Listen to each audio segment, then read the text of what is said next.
जय माता दी मित्रों, आपके और आपके परिवार पर माता रानी की कृपा सदैव बनी रहे। विनायक चतुर्थी भगवान गणेश जी को समर्पित है। विनायक चतुर्थी को हिंदू धर्म में सबसे शुभ दिनों में से एक माना जाता है। चतुर्थी महीने में 2 बार मनाई जाती है, जिसमें कृष्ण पक्ष में संकष्टी चतुर्थी और शुक्ल पक्ष में विनायक चतुर्थी आती है। विनायक चतुर्थी गजानन के विनायक रूप की उपासना का दिन है। इस दिन भगवान विनायक की पूजा करने से घर में सुख समृद्धि आर्थिक संपन्नता के साथ साथ ज्ञान एवं बुद्धि की प्राप्ति होती है। विनायक चतुर्थी की कथा। पौराणिक कथाओं के अनुसार एक बार भगवान शंकर और माता पार्वती नर्मदा नदी के तट पर बैठे हुए थे। बैठे बैठे वो ऊबने लगे तो माता पार्वती ने महादेव जी से चौसर खेलने के लिए कहा। महादेव जी पार्वती जी की बात सुनकर चौसर यानी चौपड़ खेलने के लिए तैयार हो गए। अब उनके सामने एक परेशानी थी कि उनके खेल में हार जीत का फैसला करने वाला कोई तीसरा शख्स नहीं था। इसका हल निकालने के लिए शंकर जी ने आसपास से घास के कुछ तिनके इकट्ठे किए और उसे एक पुतला बना दिया। फिर उसमें जान डालकर उससे कहा, हे पुत्र, मैं पार्वती के साथ चौपड़ खेलूंगा और तुम हम दोनों के खेल के साक्षी बनोगे। खेल के अंत में कौन विजयी होता है, तुम्हें इसका निर्णय करना होगा। उस पुतले से इतना कहने के बाद महादेव और पार्वती जी ने चौपड़ का खेल खेलना शुरू कर दिया। दोनों ने बारी बारी से 3 बार चौपड़ का खेल खेला और संयोग से तीनों ही बार माता पार्वती की जीत हुई। जब दोनों ने खेल खत्म किया और उस पुतले से विजयी होने वाले का नाम पूछा तो उसने महादेव जी को इस खेल का विजयी घोषित कर दिया। इससे माता पार्वती को गुस्सा आ गया और उन्होंने उस पुतले को लंगड़ा होने और कीचड़ में पड़े रहने का श्राप दिया।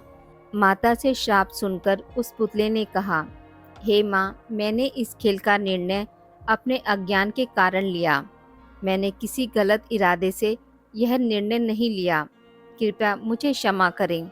पुतले की बात सुनकर माता पार्वती को दया आ गई और उन्होंने उससे कहा, 1 साल बाद यहाँ पर गणेश जी की पूजा के लिए नाग कन्याएं आएंगी। उनसे पूछकर तुम गणेश व्रत और पूजन करना। ऐसा करने से तुम्हें मनवांछित फल मिलेगा। इतना कहकर माता पार्वती और महादेव वहां से वापस कैलाश की तरफ चले गए। 1 साल बाद उसी स्थान पर नाग कन्याएं आई। जब उन्होंने गणेश जी व्रत के पूजन की विधि शुरू की तो उस शापित पुतले ने उनसे पूजन की विधि बताने की प्रार्थना की। नाग कन्याओं ने विस्तार से उस पुतले को गणेश जी पूजन की विधि बताई। इसके बाद उस पुतले ने विधि अनुसार 21 दिनों तक गणेश जी की उपासना की और उनका पूजन किया। इस पूजन से गणेश जी काफ़ी प्रसन्न हुए और उन्होंने उस पुतले को मनवांछित वर मांगने के लिए कहा।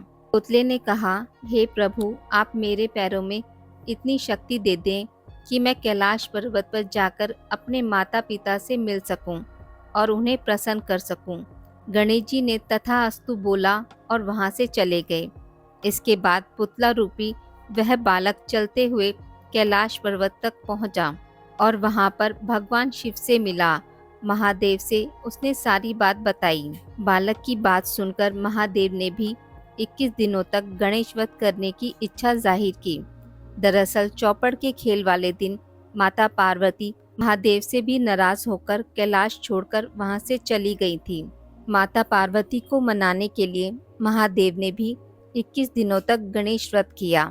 ऐसा करने से माता पार्वती 21वें दिन कैलाश पर्वत वापस आ गई और उनके मन में महादेव जी के लिए जो भी नाराजगी थी वो भी खत्म हो गई। माता पार्वती के वापस आने पर महादेव ने सारी बात उन्हें बताई। यह सुनकर माता पार्वती के मन में भी अपने बड़े पुत्र कार्तिकेय से मिलने की इच्छा उत्पन्न हुई। उन्होंने 21 दिनों तक गणेश व्रत करने का निर्णय लिया। उस पुतले रूपी बालक द्वारा बताई गई विधि के अनुसार माता पार्वती ने 21 दिनों तक गणेश जी का उपवास किया और विधि से पूजा अर्चना भी की। व्रत के 21वें दिन ही कार्तिकेय खुद ही अपनी माता पार्वती से मिलने के लिए कैलाश पर आ गए।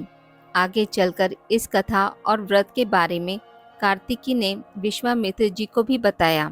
विश्वामित्र जी ने भी 21 दिनों तक यह व्रत रखकर गणेश जी की पूजा की। भगवान गणेश ने प्रसन्न होकर उन्हें ब्रह्म ऋषि होने का वरदान दे दिया। बोलिए गणेश जी महाराज की जय। आज की इस वीडियो में बस इतना ही।